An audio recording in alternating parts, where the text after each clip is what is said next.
Hello everyone, welcome back to Web to App, and in today's video I'll show you how to open a PSD file on mobile without Photoshop. Firstly, open your PSD file. I have my PSD file on WhatsApp, so I will open my WhatsApp. Now when I open my PSD file, it opens as a picture and does not have layers to it where I can edit it. But I want to have it as layers, so what I will do is I will save it to the files, and then what I will do is I will now open my browser and search for a website called Photopea.com, which will now let me open the file as a PSD file.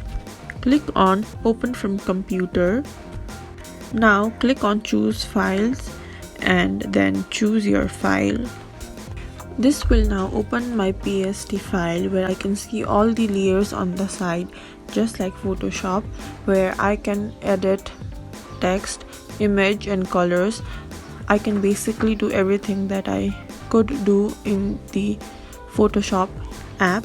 And when you are done editing it, you can export it as PNG or JPG or anything that you want.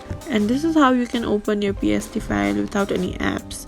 Thank you for watching and follow us for more tutorials.